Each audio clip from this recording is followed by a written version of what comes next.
Hello बच्चा party, how are you all. आप सभी का स्वागत है आपके यूट्यूब चैनल साइंस संग्रह में। तो आज हम लोग करने वाले हैं बहुत ही इम्पोर्टेंट चैप्टर। ठीक है ना, आपको पता है बहुत ही इम्पोर्टेंट चीज़ें हैं। आज का क्लास बहुत ही इम्पोर्टेंट है। अगर आप ये क्लास मिस कर रहे हो तो शायद आप बहुत कुछ मिस कर सकते हो, बिकॉज़ आपके 100% मार्क्स की तैयारी गड़बड़ हो सकती है। इसलिए आप इस क्लास को मिस न करें और स्किप भी ना करें। ठीक है ना। तो बच्चा लोग पहले हाल चाल, आज पहले हाल चाल होगा। आप लोग पहले ये बताओ आप सब कैसे हो, फटाफट से लाइव चैट में कमेंट। पहले आप बताओ आप सब कैसे हो। सारे कोई धीरे धीरे जुड़ रहे हैं, बहुत ही बढ़िया, मस्त बिंदास, बोले तो बिंदास, बहुत सुंदर। आप सब मस्त रहो, बिंदास रहो, आबाद रहो, सक्सेस करो, हंसते रहो, मुस्कुराते रहो, जी भर के एकदम मेहनत करो ताकि सफलता आपके सामने हो। तो बच्चा पार्टी, आज के इस क्लास में हम लोग करने वाले हैं बहुत ही इंपॉर्टेंट चैप्टर तुमुल कोलाहल कलह में। ठीक है ना, जो कि ये चैप्टर है जयशंकर प्रसाद जी के द्वारा लिखा गया है, जो कि चीज़ें बहुत इंपॉर्टेंट है। पहले आप लोग ये कंफर्म करो कि क्या ऑडियो और वीडियो सिंक्रोनाइज है। क्या ऑडियो और वीडियो सिंक्रोनाइज है? आप लोग कंफर्म करें सब कोई। क्या ऑडियो और वीडियो सिंक्रोनाइज है? कोई भी कंफर्म कर दे आप लोग, कोई भी बच्चा पार्टी। क्या ऑडियो और वीडियो सिंक्रोनाइज? हाँ, मैं बढ़िया हूँ, मैं अच्छा हूँ, तभी तो आपके साथ हूँ। बेटर दैन बिफोर, बहुत अच्छा हूँ अभी तक। ठीक है ना। हाँ हाँ, एकदम मस्त है, एकदम मस्त। आप सब मस्त रहो, हम भी मस्त हैं। चलो, थैंक यू सो मच बच्चा पार्टी फॉर कंफर्मिंग। साउंड पूरी तरह से क्लियर है, कोई प्रॉब्लम नहीं है। चलो तो हम लोग शुरू करते हैं आज का चैप्टर, और आज का चैप्टर बहुत इंपॉर्टेंट होने वाला है। शुरू करने से पहले आप लोग जितने लोग अभी जुड़ गए हैं, आप लोग सबको प्लीज़ वीडियो को लाइक कर दीजिए। प्लीज़ प्लीज़ प्लीज़ वीडियो को लाइक कर दो, और नए हो तो सब्सक्राइब भी कर लेना। ठीक है ना। चलो, आज की क्लास में बहुत इंपॉर्टेंट चीज़ें और मज़ा भी आएगा। आपको एक एक चीज़ें कंप्लीट कराने वाला हूँ, कोई दिक्कत नहीं होगा। चलिए शुरू करते हैं हम लोग। चैप्टर्स जो है उस चैप्टर्स के बारे में पहले पढ़ते हैं। तुमुल कोलाहल कलह में, जैसा आप देख रहे हो, तुमुल का अर्थ क्या होता है? सबसे पहले हमको ये जानना होगा कि तुमुल कोलाहल का मतलब होता है हल्ला गुल्ला, यानी कि सिंपल सी चीज़, हलचल, भयंकर कोलाहल हो रही है कलह में। ये चीज़ें हम लोग समझेंगे। बिल्कुल रिलैक्स रहो आप, एक एक वर्ड एक एक लाइन इतने अच्छे से बताऊंगा ताकि आपको इस चैप्टर का कभी भी क्वेश्चन आंसर आप अपने खुद से लिख सकते हो, मन से लिख सकते हो, जीवन भर नहीं भूलोगे। ठीक है ना। बस लास्ट तक स्टे रहना है। और कमेंट बिल्कुल, चैट में तो बकवास बातें करने का नहीं बच्चा लोग, एकदम टॉपिक पे बात करना है। कोई भी बात हो आप टॉपिक पे बात करो, और कोई प्रॉब्लम नहीं, क्योंकि मैं यहाँ से लिख करके आपको रिप्लाई देते रहूँगा बस। ठीक है ना। चलो, सबसे पहला लेखक के बारे में जानते हैं कि जयशंकर प्रसाद जी वो लेखक हैं, और इनका परिचय हम जानते हैं कि इनका जन्म 30 जनवरी 1889 संबत 1946 था। 30 जनवरी 1989 को इनका जन्म हुआ था, और फाइनली बच्चा पार्टी ये 15 नवंबर 1937 को इनका निधन हो गया था, मतलब ये मृत्यु को प्राप्त कर गए थे। इनका जन्म जो है वाराणसी के, उत्तर प्रदेश के वाराणसी में हुआ था, उत्तर प्रदेश के बनारसी में हुआ था। बनारस जानते हो ना, बनारस वाराणसी बोलते हैं। और इनके पिताजी का नाम था देवी प्रसाद साहू। देवी प्रसाद साहू इनके पिताजी थे, और पितामह थे इनके शिवरत्न साहू। अब रही बात बच्चा लोग कि पितामह किसे कहते हैं, तो पिताजी के पिता को पितामह कहते हैं, पिताजी के पिता को पितामह कहते हैं। ठीक है ना। यानी कि सिंपली हम लोग की अगर वे में बात करें तो हम लोग दादा बोलते हैं, या फिर बाबा भी जनरली समझा जाता है। ठीक है ना, यानी ग्रैंडफादर इनके लेखक के। ठीक है ना। और देखो, पिता के पिता को कहते हैं प्रपितामह। प्रपितामह, चीज़ें क्लियर हो रही है ना। इनके पिताजी जो थे उनका नाम था देवी प्रसाद साहू, और इनके पिताजी हो गए पितामह जी, और इनके पिताजी हो गए प्रपितामह जी, यानी कि पिता के पिता प्रपितामह कहेंगे। सिंपल सी चीज़ें हैं। तो यहाँ पे आपके पुस्तक में, पाठ्य पुस्तक के आधार पर बातें करें तो पितामह जी तक सीमित है। शिवरत्न साहू और सुंघनी साहू के नाम से ये विख्यात थे, बिकॉज इनके बारे में आपको पता होगा। सुंघनी साहू मतलब ये चर्चा में था इनका नाम। क्यों नाम चर्चा में था इसके बारे में मैं आपको बता देता हूँ। क्योंकि ये तंबाकू ज़्यादा बनाया करता थी, जिसे सुरती बोलते हैं, सुरती तंबाकू। तो और वो जो जैसे होता है ना, अ पिंच ऑफ स्नफ, आपने पढ़ा होगा इंग्लिश में, या फिर पढ़ाएंगे सर आपको, एक चुटकी सूंघनी, तो वही चीज़ें हैं। तो सूंघनी इनके नाम से बहुत ज़्यादा विख्यात हो गए, यानी प्रचलित हो गए। विख्यात का मतलब प्रचलित। इनकी शिक्षा प्रायः बच्चा पार्टी 8वीं तक वो भी घर पे ही ज़्यादा प्राप्त हुई थी। इनके घर पे ही इनके शिक्षा की व्यवस्था की गई थी। चीज़ें बहुत इंपॉर्टेंट है, समझ आ रहा है ना? ठीक है। और इनके बड़े भाई थे शंभू रतन जी। ज्येष्ठ भ्राता का मतलब क्या हो गया? बड़े भाई। कोई दिक्कत? बड़े भाई थे जिनका नाम था शंभू रतन जी। ऐसा हुआ कि मतलब कि 12 वर्ष की अवस्था में इनके पिताजी की देहांत हो गई। ये पितृविहीन हो गए, मतलब इनके पिताजी मर गए सिंपली। और 2 वर्ष बाद माता की मृत्यु हो गई, मतलब इनके माथे से माता और पिता का साया हट गया। अब बड़े भाई भी मृत्यु, मतलब उनकी भी मृत्यु हो गई थी। इनके साथ बहुत सारी मतलब परिस्थितियाँ अजब गजब की आई, ठीक है ना, बट इन्होंने परिस्थितियों से लड़ा। इन्होंने पूरे विश्व को एक ऐसा दिया, अपना एक पहचान दिया कि हम किसी भी हालात में अच्छे से रह सकते हैं। हम उस परिस्थिति से जंग लड़ सकते हैं, उस हालातों से जंग लड़ सकते हैं और लड़के अच्छा कर सकते हैं। ठीक है ना बच्चा पार्टी, यहाँ से हम सबको एक सीखना है कि हमें किसी भी परिस्थिति में, एनी हाउ कोई भी परिस्थिति हो, हमें सही डिसीजन लेना चाहिए। ठीक है ना। और उस हालातों से हमें अच्छे से मुस्कुरा कर ही सही, लेकिन गुजरने का प्रयास करना चाहिए, कोशिश करना चाहिए। और आपको पता है कि कोशिश करने वाला कभी हारता नहीं है। हमें हर हालातों से निकलना होगा। बताओ, वो माता पिता विहीन हो गए, मतलब उनके माथे से माता और पिताजी का साया हट गया। तो सोचो कितना कठिन होता है उस अवस्था में, मतलब हर चीज़ को संभालना। धन दौलत को लेकर के भी बहुत सारा कलह हुआ करता था परिवार में, बहुत ज़्यादा, है ना। परिवार की, घर की कलह की स्थिति थी। और बड़े भाई जो थे शंभू रतन जी, उनकी मृत्यु के संकट की स्थिति जब उत्पन्न हुई ना भाई, तो सारा उत्तरदायित्व जो है उनके कंधे पे आ गया। सारा जिम्मेवारी प्रसाद जी के कंधे पे आ गया। प्रसाद जी बोले तो जयशंकर प्रसाद, ठीक है। तो उन्होंने बहुत ही संघर्ष किया। बड़े भाई की मृत्यु के बाद घर में कलह की स्थिति हुई, जिससे इन्होंने बहुत ही संघर्ष किया। क्लियर। अब बातें करते हैं कि इनके काव्य की बात करते हैं। तो काव्य बहुत सारी चीज़ें, देखो रचनाएं, यहाँ पे बच्चा पार्टी रचनाएं हैं। और रचनाएं में मैं अलग अलग इसका क्लासिफाई कर दिया ताकि आपको आसानी से हो। काव्य: चित्राधार, कानन कुसुम, प्रेम पथिक, करुणालय, झरना, आंसू, लहर, कमायनी। तो ये चीज़ें आपको बच्चा पार्टी याद करना पड़ेगा, इसके लिए तो कोई ये चीज़ नहीं है, ठीक है ना। और ऐसे मैं आपको एक ट्रिक तैयार किया हूँ, ठीक है ना। अभी अधूरा हुआ है, पूरा हो जाएगा ना तो इनके काव्य को याद करने का आपको ट्रिक पक्का दे दूंगा, बट अभी अधूरा है। अब नाटक की बात करें तो इनके नाटक है राजश्री, विशाख, सज्जन, प्रायश्चित, अजातशत्रु, स्कंदगुप्त, चंद्रगुप्त, ध्रुव स्वामिनी, एक घूंट, कामना। ये चीज़ें है बच्चा पार्टी, और ये चीज़ें बहुत ही इंपॉर्टेंट है। सो प्लीज़ आप इसे ज़रूर याद रखना और इसका एक स्क्रीनशॉट ले लेना, बिकॉज चीज़ें बहुत ही इंपॉर्टेंट है। इससे ऑब्जेक्टिव क्वेश्चन बराबर पूछे जाते हैं एग्जाम में। ओके। अब उपन्यास की बात करते हैं। इनके मुख्य उपन्यास थे कंकाल, तितली, इरावती। ये सब क्या है? इंसान का नाम नहीं है, ये इनके द्वारा लिखा गया उपन्यास है। बच्चा लोग समझ में आ रहा है ना? एक बार कंफर्म करेंगे सब कोई, एक बार कंफर्म करेंगे सब कोई कि आपको समझ में आ रहा है कि नहीं। चलो कंफर्म करो, सब कोई समझ में आ रहा है ना? समझ में आ रहा है ना सबको? एक बार कंफर्म करो सब कोई। थैंक यू सो मच, बहुत बढ़िया। आप लोग बस ध्यान दो पढ़ाई पे, चैट पे ज़्यादा फोकस मत करो, ठीक है ना। चैट पे ज़्यादा फोकस नहीं करना है, बस स्टडी पे ज़्यादा ध्यान देना है, बिकॉज स्टडी बहुत इंपॉर्टेंट चीज़ है। अगर आप इसका हिंदी अर्थ नहीं समझ पाओगे, पाठ का क्लास थ्योरी नहीं समझ पाओगे, तो फिर ऑब्जेक्टिव क्वेश्चन और पाठ का क्वेश्चन कोई कंप्लीट नहीं कर पाओगे, ठीक है ना।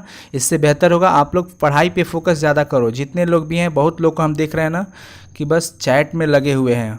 नहीं भाई, आप लोग प्लीज़ प्लीज़ प्लीज़ चैट पे ध्यान दो। मैं ये नहीं बोल रहा हूँ कि चैट मत करो, करो बट लीगल चीज़ें, और जब ज़रूरत पड़े तो करो।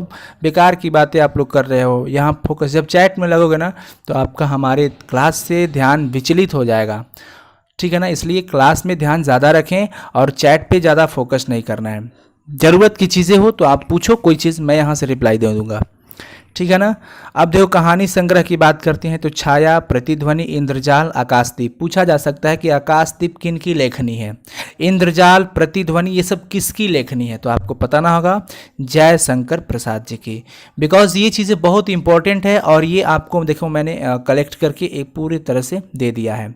ये बहुत ही, इसे हम MVVI भी कह सकते हैं, ठीक है ना, MVVVI समझो, ठीक है। और इनके जो निबंध है, काव्य कला है तथा और सारे भी निबंध है, बट यहाँ पे वो चीज़ें बहुत इंपॉर्टेंट है। सो प्लीज़ आप लोग इसे ज़रूर अच्छे से याद रखना और प्रैक्टिस करना, बार बार इसे क्या करना है, रटना नहीं है, रट्टा नहीं मारना है, रट्टा मारोगे भूल जाओगे, इसलिए डेली देखने का है। एक टाइम लगा लो कि हमें इस समय पर इसे देखना है, चीज़ें बहुत अच्छे से क्लियर हो जाएगी। और मैं तो आपको टेलीग्राम में नोट्स भी इसका प्रोवाइड कर रहा हूँ, ठीक है ना, तो आपके मोबाइल में ऑलरेडी सेव हो जाएगा। ये बहुत ही अच्छा सुंदर फाइल है, रंग बिरंगा फाइल है, रंग बिरंगा एकदम कलरफुल है, तो आप इसे देखोगे तो भी मज़ा आएगा, देखते ही मन एकदम गदगद हो जाएगा। चलो, और बच्चा पार्टी, अब मैं आपसे एक बात कहूँगा कि आप वीडियो को ज़रूर लाइक कर लेना, अभी तुरंत लाइक कर लो और शेयर ज़रूर करना। चैनल पे नए हो तो प्लीज़ सब्सक्राइब, ये वाला फोकस, और कमेंट तो करके ही जाना होगा, ठीक है।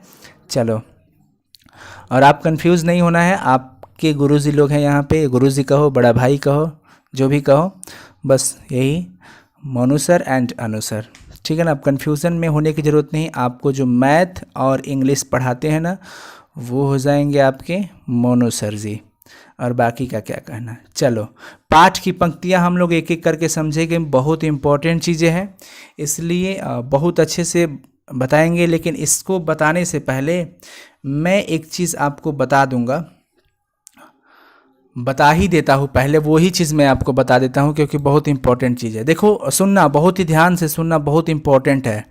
AMBBI, अगर ये चीज़ आप नहीं सुनोगे ना, मैं जो बोलने वाला हूँ वो अगर आप नहीं सुनते हो तो आपको शायद ये चैप्टर अच्छे से क्लियर नहीं हो पाएगा। लेकिन ध्यान से सुनना, मैं कुछ चीज़ें आपको बता रहा हूँ कि हिंदू शास्त्र में बच्चा पार्टी, संसार की पहली महिला का नाम था शतरूपा।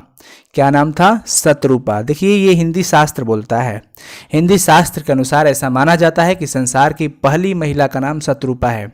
टेंशन मत लो, 1000 बार समझाएंगे, जब तक समझ में नहीं आएगा तब तक समझाएंगे आपको, ठीक है ना। तो उसका क्या नाम था? शतरूपा। शतरूपा, अच्छे से समझना, बहुत चीज़ें इंपॉर्टेंट है। शायद नाम देने वाले ने सृष्टि की मतलब कि सुप्रभात में ही महिला का शतरूप का बहुत अच्छे से ही नामकरण कर दिया था। ध्यान रखना, इनका नामकरण शतरूपा क्यों हुआ, ये एक अनुमान लगाया गया है। और एक चीज़ें है कि भगवान जो थे वो अपने ही स्वरूप से 2 रूप प्रकट किए थे, अपने ही स्वरूप से, यानी ब्रह्मा जी ने अपने ही रूप से 2 रूप प्रकट किया था, काया। तो उन्होंने 2 रूप प्रकट किया और सिंपली एक पुरुष बनाया और एक महिला बनाया। पुरुष का नाम दिया उन्होंने मन्नु। क्या नाम दिया? मन्नु। ध्यान रखना, बहुत चीज़ें इंपॉर्टेंट है। उन्होंने, भगवान ने अपने ही स्वरूप से, मैं जो बोल रहा हूँ वो सुनो, यही सुन लिए ना तो मज़ा आ जाएगा। मन्नु, और एक महिला जो थी उसका नाम दिया उन्होंने शतरूपा, ठीक है ना। तो इस प्रकार से ये चीज़ें बहुत इंपॉर्टेंट है। तो मन्नु और शतरूपा जो है वो संसार के पहले जो थे, मन्नु जी वो थे, सबसे पहली महिला थी शतरूपा, और पहले जो व्यक्ति थे वो क्या थे, उनका नाम था मन्नु। समझना, पहला पुरुष थे मन्नु और पहली महिला जो थी उनका शतरूपा, ऐसा हिंदी शास्त्र कहता है। और वैसे मानस में भी तुलसी जी लिखे हैं, क्या लिखे हैं कि स्वयंभू मनु अरु शतरूपा जिन्हते भय नर सृष्टि अनूपा। नहीं समझ में आया? मानस में तुलसी जी क्या लिखे हैं कि स्वयंभू मनु अरु शतरूपा जिन्हते भय नर सृष्टि अनूपा। इसका मतलब क्या हुआ कि स्वयंभू मनु और शतरूपा से मनुष्यों की अनुपम सृष्टि हुई। यानी यही मनु और क्या, एक मिनट, हाँ, मनु और शतरूपा से, इन्हीं दोनों से पूरे संसार में सृष्टि बनी। देखो, कहा जा रहा है कि जिन्हते भय नर सृष्टि अनूपा, ये नर की सृष्टि, अनूप सृष्टि का निर्माण हुआ। मनु से ही मनुष्य शब्द बना। मनु से क्या बना? मनुष्य। समझना, इस पाठ में ये सब क्यों बता रहा हूँ, बिकॉज इसमें इसकी बहुत चर्चा है, इसलिए पहले ही आपको ये चीज़ बता दे रहा हूँ, ठीक है ना। तो ये चीज़ें हैं, पुरुष मनु हुए और महिला शतरूपा। भगवान ने मुस्कुराकर, देखो ऐसा कल्पना माना जाता है कि भगवान जी जो थे वो मुस्कुराकर पुरुष से कहे होंगे कि तुम मन हो। तुम क्या हो? मन हो, अतः आप मनु हो। क्या हो? मनु। तुम्हारी संतानें जो होंगी वो मनुष्य कहलाएंगी। क्या कहलाएंगी? मनुष्य। ध्यान रखना, भगवान जी, ऐसा माना गया है कि भगवान ने मुस्कुरा कर कहा होगा उस पुरुष से कि देखो तुम मन हो। क्या हो? मन। यानी तुम मनु हो और तुम्हारी जो संतान होंगे वो मनुष्य कहलाएंगे। बातें क्लियर हो रही है ना। फिर क्या हुआ कि वो महिला से भी कुछ इसी तरह से बोले होंगे। महिला से क्या बोले होंगे कि तुम सदा जीवन का 100% ही दोगी, हमेशा तुम जीवन का 100% दोगी, अतः तुम सतरूपा हो। क्या हो? सतरूपा हो। महिला से ऐसा बोले होंगे, ऐसा अनुमान लगाया जाता है। तुम्हारी संतानें तुम्हें माँ कहेंगी। सतरूपा से कहते हैं, महिला से बोलते हैं कि तुम्हारी संतानें तुम्हें क्या कहेंगी? माँ कहेंगी। और पूरा ये जो संसार है हमेशा तुम्हारी पूजा करेगा और तुमको पूज करके वो धन्य हो जाएगा। ठीक है, ऐसा ही हुआ होगा, ऐसा कल्पना माना जाता है कि ऐसा ही हुआ होगा। अन्यथा संसार की पहली महिला को शत्रुपा नहीं ना कहा जाता। शत्रुपा कहने के पीछे यही राज बताया जाता है। आखिर भगवान तो सर्वज्ञ है, सब कुछ जानते हैं, त्रिकाल दृष्टि है, तभी तो नामकरण की उस बेला में, उस समय में उन्होंने महिला के सतरूपा होने का आभास किया और विश्वास भी किया, और विश्वास करके उन्होंने उस महिला का नाम सतरूपा रखा और उनको अपना वो चीज़ बताया। ठीक है ना। मनु का नाम मनु ही है और शत्रुपा का नाम कहीं कहीं बच्चा पार्टी श्रद्धा मिल जाता है। क्या मिल जाता है? श्रद्धा। तो ध्यान रखना, शत्रुपा श्रद्धा, और कहीं कामायनी भी। मनु का नाम तो मनु ही है, बट शत्रुपा का नाम कहीं श्रद्धा और कहीं कामायनी। तो कामायनी इनकी लेखनी भी थी। बहुत इंपॉर्टेंट चीज है। ऐसा कहा जाता है कि जब संसार के आंगन को महिला ने अपने शत्रुपों से जगमग किया होगा, संसार के आंगन को महिला ने अपने शत्रुपों से जगमग किया होगा, तब ऋषियों ने उनका नाम दिया होगा श्रद्धा। है ना, ये चीजें हैं। और कवि ने उनके स्वरूप में सौंदर्य की सुवास से सम्मोहित होकर के उन्हें संबोधित किया होगा, तो नाम पड़ा होगा कामायनी। एक ही चीज है, जिसके कर्म हर रूप में अनुकरणीय हो, जिसके जो कर्म है हर रूप में अनुकरणीय हो, वह श्रद्धा है। क्या है? श्रद्धा। पुरुष तो मनु ही है, मन का प्रतीक है, और महिला श्रद्धा है जो हृदय का प्रतीक है। ध्यान रखना, हृदय की पर्याय है हृदय। पुरुष मनु जो है वो मन का प्रतीक है। ध्यान देना, आज की चीजें यही हम लोग पढ़ने वाले हैं और मैं आपको यहां पे ला दिया। महिला जो है वो श्रद्धा है। महिला कौन है? श्रद्धा है। और ये श्रद्धा जो है वो हृदय की बात है, हृदय की पर्याय है, हृदय की बात है। तो श्रद्धा क्या है? हृदय की बात है। मन जो है भटकता हुआ अखाड़ा है, लेकिन हृदय ठहराव का आंगन है। इसलिए पुरुष जो है ना, पुरुष मात्र की पहचान बेकरारी है और महिला पात्र की पहचान करार है। पुरुष मात्र की पहचान क्या है? बेकरारी है, और महिला मात्र की जो पहचान होती है ना, वो करार है। चलो, तो अब हम लोग इस चीज को समझते हैं। और सिंपली एक चीज ध्यान रखना कि पुरुष को परंपरा ने मनु पुकारा और महिला को क्या पुकारा? श्रद्धा पुकारा। तभी तो तुलसीदास ने तप के लिए जाते मनु को कहा कि ज्ञान और शत्रुपा को भक्ति। मनु को क्या कहा था? ज्ञान। ध्यान रखना, ये क्वेश्चन हो सकता है ऑब्जेक्टिव में कि तुलसीदास ने तप के लिए जाते समय मनु को क्या कहा? मनु को उन्होंने क्या कहा था? ज्ञान कहा था। ध्यान रखना, क्या कहा था? ज्ञान। और शत्रुपा को उन्होंने भक्ति कहा था। चलो, अब हम लोग शुरू करते हैं चैप्टर। तो मनु और श्रद्धा कौन थे, ये चीज़ें आपको क्लियर हो गई। बस यही बताना था आपको, बिकॉज इस चैप्टर में मन और श्रद्धा पे ही चर्चा होगा। ठीक है ना, क्योंकि बहुत इंपॉर्टेंट चीज़ें है। कवि जो है जयशंकर प्रसाद कामायनी महाकाव्य में श्रद्धा व मनु की पौराणिक गाथा का वर्णन किए हैं। ठीक है। और देखो, तुमुल कुलाहल कलह में मैं हृदय की बात रे मन। श्रद्धा जो है मनु को जब प्राप्त करती है, जब श्रद्धा कौन थी वो मैं आपको बता दिया, और मनु कौन थे उनको भी मैंने आपको बता दिया बहुत अच्छे से। जब श्रद्धा मनु को प्राप्त करती है तो आनंद विभोर हो जाती है और कहती है कि तुमुल कोलाहल कलह में, देखो कितना भी भयंकर कलह हो, कितना भी हल्ला गुला हो, कितना भी भयंकर झगड़े हो, मैं हृदय की बात रे मन, हे मन मैं हृदय की बात हूं। अर्थात मैं हार्दिक भावनाओं के रूप में इस कोलाहल को, इस झगड़े को शांत करने वाली हूं। ये कौन कहता है? श्रद्धा कहती है। कौन कहता है? श्रद्धा कहती है। किससे? मनु से कहती है। मनु से मतलब कि मन। मन के बारे में कि हे मन, तुम कितनी भी कठिन परिस्थिति में रहो, कितनी भी तुम्हारे साथ कोलाहल हो, यानी कि झगड़े की बात हो, भयंकर कोलाहल हो, कलह हो, उसमें भी मैं हृदय की बात हूँ। आप अगर हृदय की बात सुनते हो तो मैं इस झगड़े को, इस चीज़ को हार्दिक भावनाओं के रूप में, इस कलह को शांत करने वाली हूँ। यानी श्रद्धा कहती है कि मैं इस चीज़ को शांत करने वाली हूँ। ठीक है ना। विकल होकर नित्य चंचल, खोजती जब नींद के पल, चेतना थकसी रही तब मैं मलय की बात रे मन। श्रद्धा मनु से कहती है कि विकल होकर, क्या होकर? विकल। विकल का मतलब होता है दुखी, विकल का मतलब हो गया दुखी। विकल होकर नित्य चंचल, जब ये तुम्हारा मन हमेशा दुखी हो और हमेशा चंचल हो। उन्होंने क्या बताया? देखो सिंपल सा चीज है। हाँ, उन्होंने बताया कि विकल होकर नित्य चंचल, खोजती जब नींद के पल। विकल होकर नित्य चंचल, यानी जब ये मन आपका दुखी हो, विकल हो। विकल का मतलब क्या मैं बताया अभी? दुखी। सुनते जाओ बहुत अच्छे से, अगर ये चीज़ नहीं समझ में आएगा तो फिर पूरा का पूरा पाठ बेकार हो जाएगा, इसलिए लास्ट तक स्टे रहो और पढ़ाई पे ध्यान।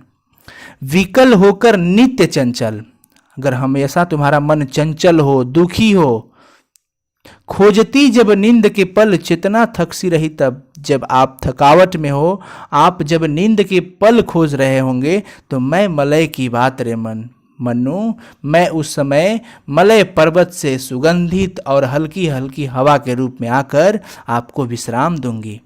कौन कहता है? श्रद्धा कहती है। श्रद्धा कहती है कि जब चेतना थक कर विश्राम के लिए ललायित हो जाती है, जब चेतना जो है वो थक कर नींद के लिए, किसके लिए? नींद के लिए वो नींद खोज रही है, बिकॉज तब चेतना थक गई है, मन थक गया है, मन थक गया है, मन चंचल हो गया है, मन दुखी हो गया है, मन नींद खोज रहा है, विश्राम खोज रहा है।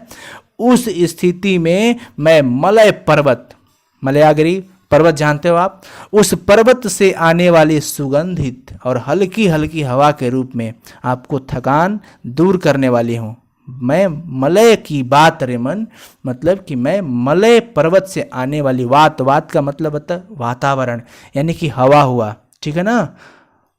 मलय की बात का मतलब मलय पर्वत से आने वाली सुगंधित हवा। मलय की बात का मतलब हुआ मलय पर्वत से आने वाली सुगंधित हवा रे मन। हे मन, मैं उस परिस्थिति में भी आपको बहुत ही अच्छा नींद दिला दूंगी, आपकी थकाने दूर कर दूंगी। कौन कहता है? श्रद्धा कहती है। एक बार सब कोई चैट में क्लियर करेंगे, समझ में आ रहा है कि नहीं? एक बार सारे कोई कंफर्म करो, आपको क्लियर हो रहा है ना?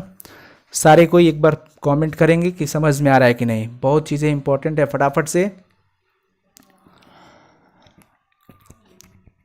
आ रहा है ना सबको? चलो बहुत सुंदर, एकदम बिल्कुल इसी तरीके से समझना है, घबराना नहीं है, एक एक चीज़ें क्लियर होगा। चलो अब समझते हैं कि चीर विषाद विलीन मन की। चीर विषाद विलीन का मतलब कि हमेशा दुख में डूबा हुआ। विलीन, चीर विषाद, विलीन का मतलब हो गया आपका डूबा हुआ।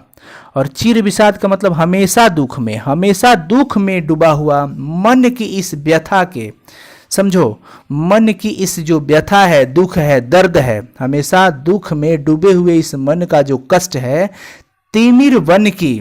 तिमिर का मतलब अंधकार हुआ। तिमिर का मतलब क्या हुआ? अंधकार।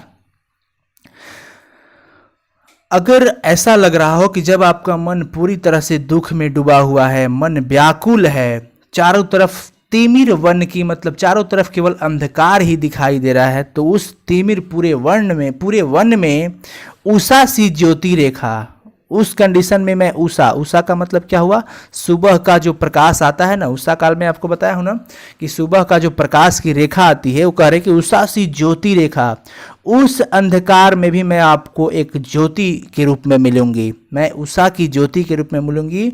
और कुसुम विकसित प्रात रे मन, कुसुम विकसित प्रात रे मन, सुबह के जो कुसुम फूल होते हैं खिले हुए, विकसित का मतलब खिले हुए, उसकी तरह मैं आपके मन की चेतना को शांति दूंगी। कहती है कि हे मन, मैं हमेशा, देखो सुनो, कहती है कि रे मन मतलब हे मन, मैं हमेशा दुख में डूबे हुए मन तथा मन तथा इस व्यथा के अंधकार से, तिमिर का मतलब हो गया अंधकार से, पूर्ण वन के लिए उषा सी ज्योति रेखा हूं, प्रकाश की रेखा हूं, जो खिले हुए पुष्पों से भरे हुए प्रातः काल के समान हूं। यानी कि हर कंडीशन में यहाँ पे श्रद्धा जो है पॉजिटिव चीज दिखा रही है। सिंपल ही बात है। मन जब निगेटिव हो, मन दुख में है, कष्ट में है, व्यथा में है, चारों तरफ अंधकार दिखाई दे रहा है, वहां पे श्रद्धा जाकर कहती है, श्रद्धा मतलब हृदय की बात, श्रद्धा मतलब हृदय की बात, श्रद्धा कहती है कि उस परिस्थिति में भी जब आप बहुत दुखी हो, जब चारों तरफ केवल अंधकार ही दिखाई दे रहा है, तब एक श्रद्धा अंदर से आवाज देती है कि उस कंडीशन में मैं भी एक प्रकाश आपको दिखाऊंगी, एक ज्योति रेखा हूं प्रकाश की तरह, एक खिले हुए सुबह के पुष्प की तरह हूं।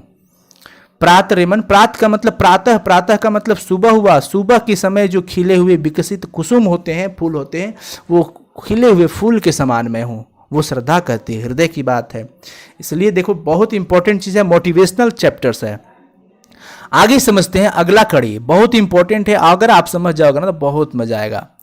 जहां मरु ज्वाला धधकती, जहां मरु मतलब मरुस्थल, ज्वाला मतलब आग, धधकती मतलब समझते हो, जहां मरु ज्वाला धधकती, यहां पर मनु को प्राप्त करने के बाद श्रद्धा जो है आनंद विभोर होकर गाती है कि हे मन, हे मनु, देखो कह रही है कि जहां मरु ज्वाला धधकती, जहां मरुस्थल आग से धधकते हैं, आग से, आग की तरह प्रचंड गर्मी से धधकते हैं, चातकी कन को तरसती, चातकी क्या है, चातकी एक पक्षी होती है, कन को तरसती, कन का मतलब हो गया बच्चा पार्टी पानी का बूंद, कन का मतलब क्या हो गया, पानी की बूंद, ध्यान रखना यहाँ पे मैं लिख दे रहा हूं कि पानी का बूंद। जहां मरु ज्वाला धधकती, जहां पर मरुस्थल ज्वाला की तरह, आग की तरह धधक रहा हो, चातकी जो है वो कन को तरसती, यानी चातकी पक्षी जो है वो पानी की बूंद के लिए तरस रही है। उन्हीं जीवन घाटियों की मैं सरस बरसात रे मन, मैं उसी जीवन घाटियों में बरसात के रूप में आपको मिलूंगी। सरस बरसात की मन, सरस का मतलब पानी से भरी हुई बरसात रे मन।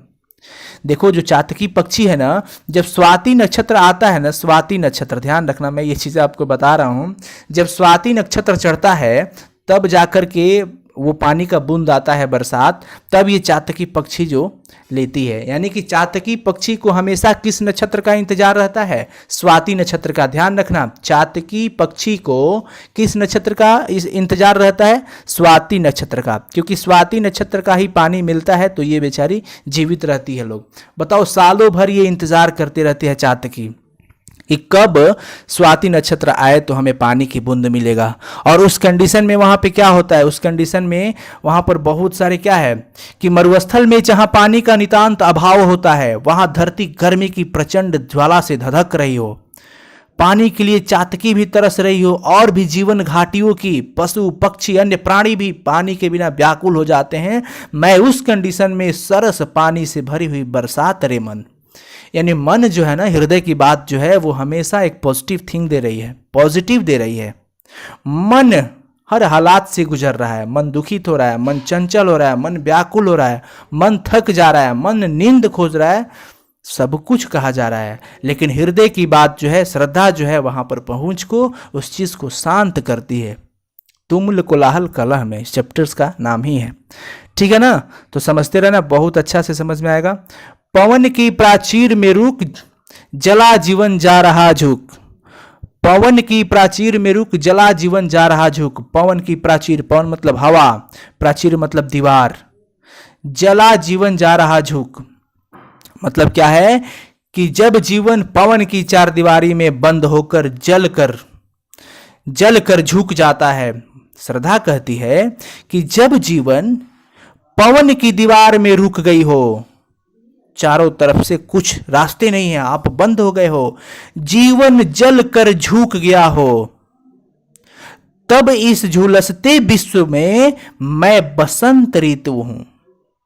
अर्थात ज्वाला में धधकते हुए विश्व को मैं शांति प्रदान करती हूं। देखो इस कंडीशन में भी श्रद्धा वहां पे पहुंचती है और कहती है कि हे मन, जब जीवन जो है, जब पवन की दीवार में आप रुक गए हैं, जब जीवन जला हुआ हो गया, मतलब कोई रास्ता नहीं है, आप बिल्कुल ही बेकार तरह का फील कर रहे हो, इस झुलसते विश्व बन की, फिर भी इस झुलसते हुए कंडीशन में मैं कुसुम ऋतु रात रे मन, मैं बसंत ऋतु हूं। मैं क्या हूं? बसंत ऋतु हूं, अर्थात ज्वाला में धधकते हुए विश्व को शांति प्रदान करती हूं। ये कौन कहता है? श्रद्धा। बस ये अर्थ समझ लेना है, उसके बाद तो क्वेश्चन आंसर बहुत ही इजी हो जाएगा। हाँ चलो, समय काफ़ी हो रहा है, खैर घबराना नहीं है एकदम, बिल्कुल अभी ज़्यादा समय नहीं हो रहा है। लास्ट पंक्ति है कि चीर निराशा निर्धर से प्रतिछायित अश्रु सर में, मधुप मुखर मरंद मुकुलित में, सजल जल जात रे मन। चीर निराशा निर्धर में मतलब समझिए, आगे श्रद्धा कहती है कि रे मन, कहती है आगे श्रद्धा कहती है कि हे मन, चाहे रे मन, गहरी निराशा, चीर निराशा का मतलब गहरे निराशा के बादल से घिरे हुए हैं। निर्धर का मतलब हो गया बादल से, निर्धर का मतलब क्या हुआ? बादल से, और प्रतिछायित का मतलब हो गया घिरे हुए। क्या हो गया? घिरे हुए, ठीक है ना? समझते चलो, नो चैट अभी पढ़ाई पे। चीर निराशा निर्धर से, यानी कि इस घोर निराशा से घिरे हुए बादल, अश्रु सर में, आंसुओं के तालाब में, यानी कि आप ऐसे कंडीशन में हो कि आपका एकदम बिल्कुल किसी काम का आशा ही नहीं है, आप पूरी तरह निराश हो गए हो, चारों तरफ से निराशा ही निराशा है। उस कंडीशन में आप अश्रु सर में, यानी आंसुओं के तालाब में, देखो बहुत ही चीज अच्छी बात है, यहाँ पे कहा जा रहा है कि घोर निराशा में आप डूबे हुए हैं, चारों तरफ से आपके पास बादल छाए हुए। किस चीज का बादल है? वो निराशा के बादल है, कहीं से आशा नहीं दिखाई दे रही है। अश्रु सर में, आंसुओं के तालाब में, मैं वह करुणा से भरा हुआ कमल हूं।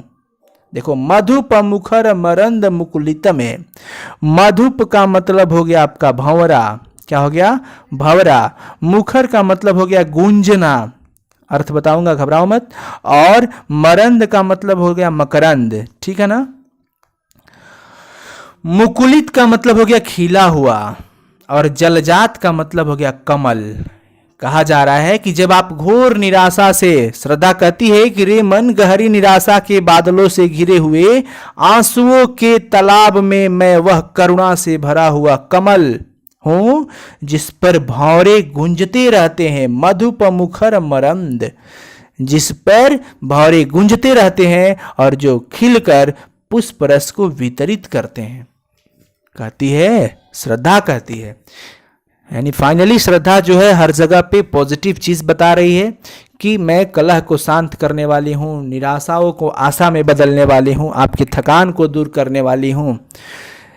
सारी चीजें बताया जा रहा है। जैसे चातकी पक्षी जो है, चातकी पक्षी क्या है? कण को तरसती है, स्वाति नक्षत्र को इंतजार करती है कि वो नक्षत्र कब आएगा। इस प्रकार से हमेशा दुख के पीछे सुख होता है और सुख के पीछे दुख होता है। सिंपल सा चीज है। अगर आप आज दुख कर रहे हो तो जरूर आशा रखो कि कल जरूर सुख मिलेगा आपको। जैसे चातकी पक्षी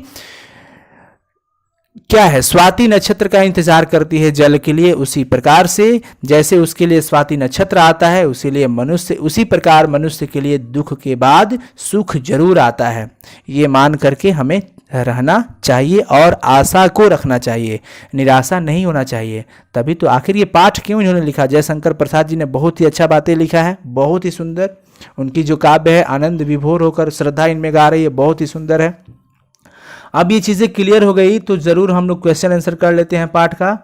चलो, सबसे पहला क्वेश्चन है कि हृदय की बात का क्या कार्य है? हृदय की बात मतलब श्रद्धा। तो श्रद्धा का काम क्या है बताओ? हृदय की बात किसको आखिर कहा गया? श्रद्धा को। जब अशांति हो, जब कलह हो, जब घनघोर कोलाहल की स्थिति हो, तो हृदय की बात का काम क्या है? मस्तिष्क को शांति पहुंचाना, हमारे दिमाग को शांति पहुंचाना, उसे आराम देना है।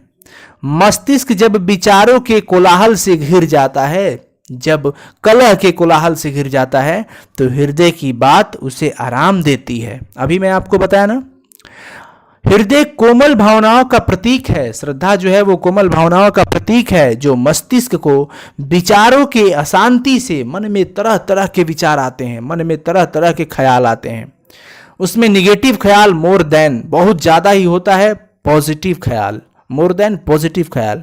हमारे दिमाग में ना निगेटिव ख्याल से ज़्यादा पॉजिटिव ख्याल नहीं आता। नेगेटिव ख्याल से ज़्यादा पॉजिटिव नहीं आता, नेगेटिव ज़्यादा आता है।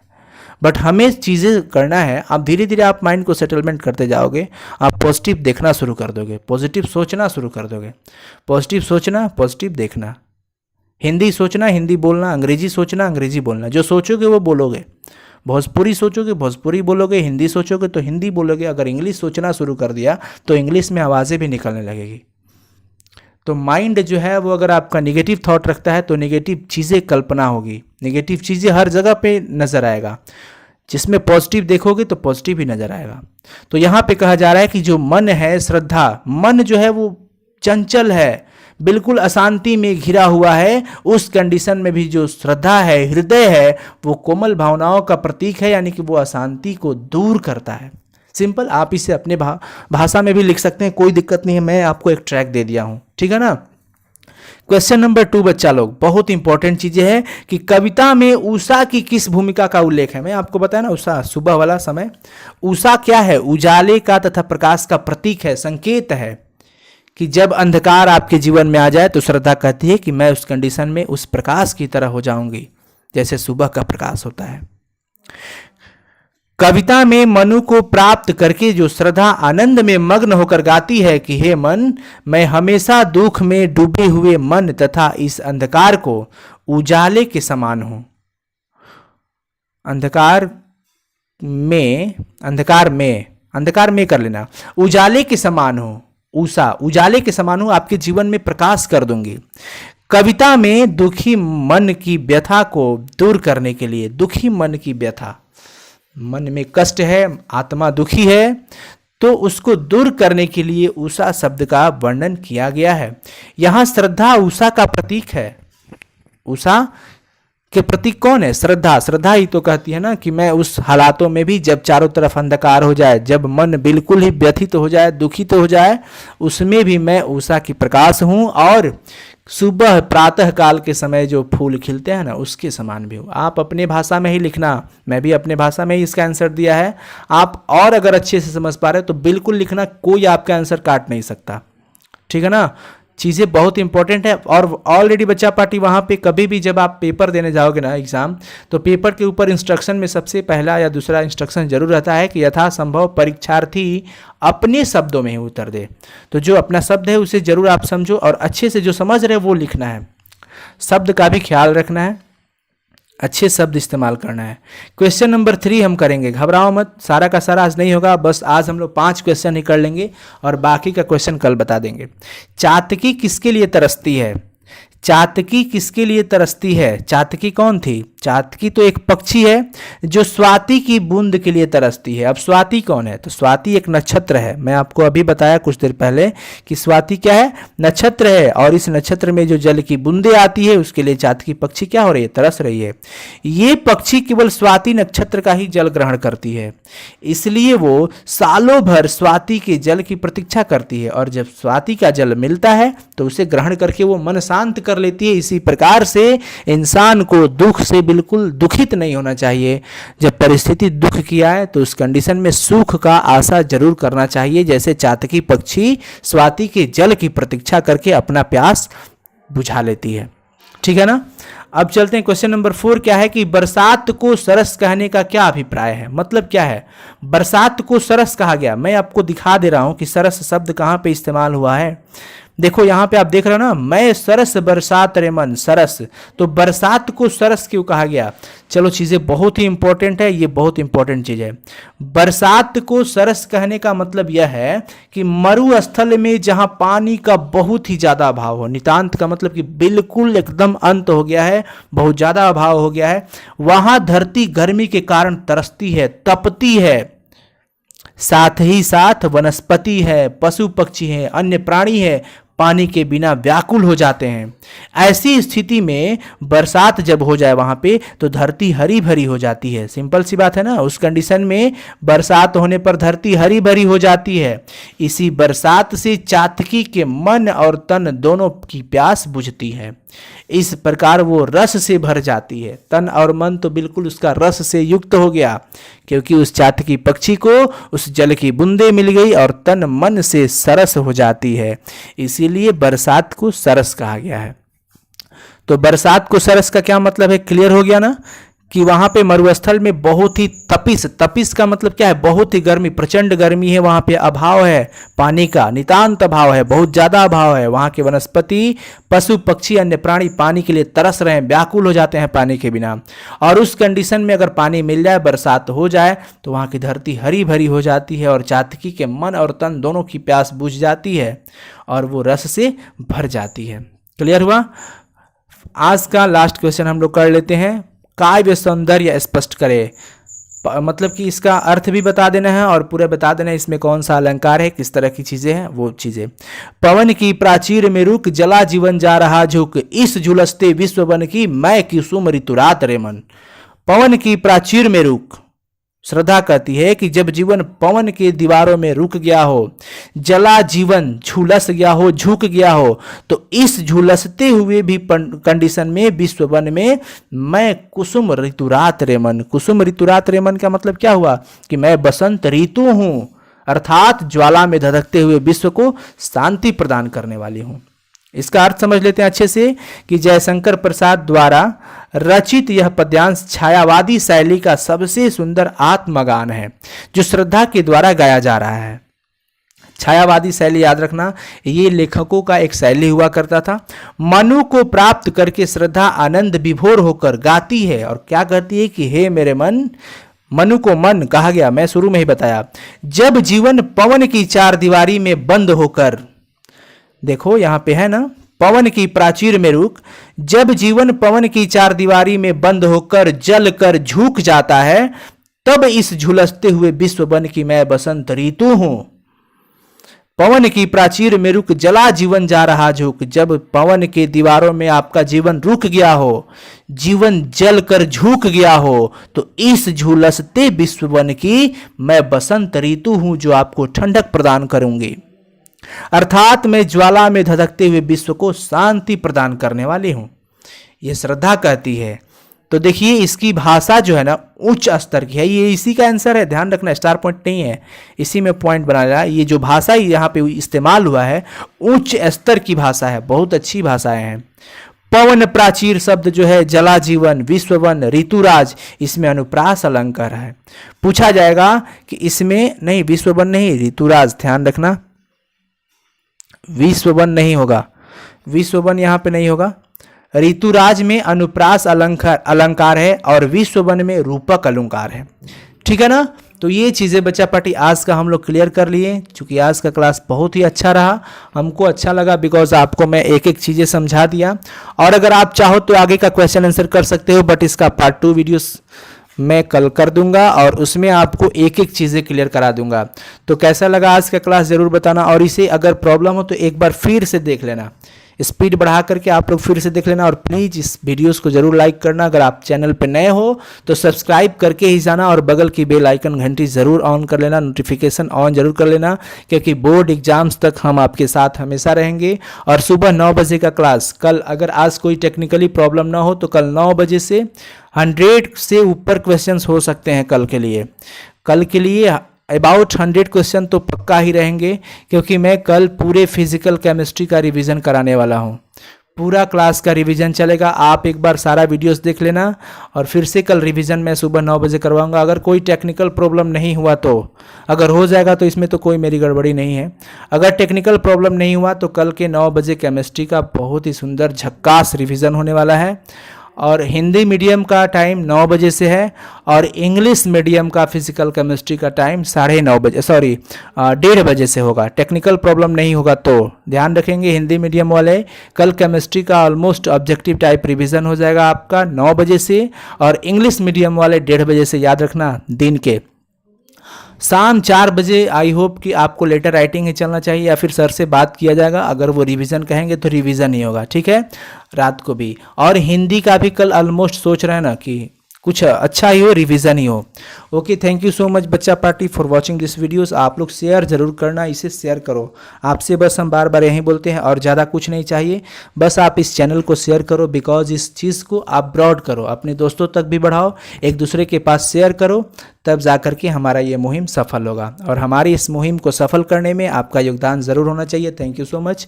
और वीडियोस को लाइक करना और कमेंट, आज का क्लास का स्पेशल कमेंट आना चाहिए।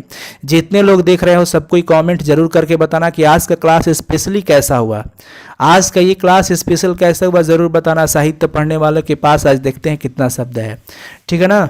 चलो, okay, thank you so much, bye bye, good night to all of you with sweet dreams बच्चा party, and good morning to all of you in advance.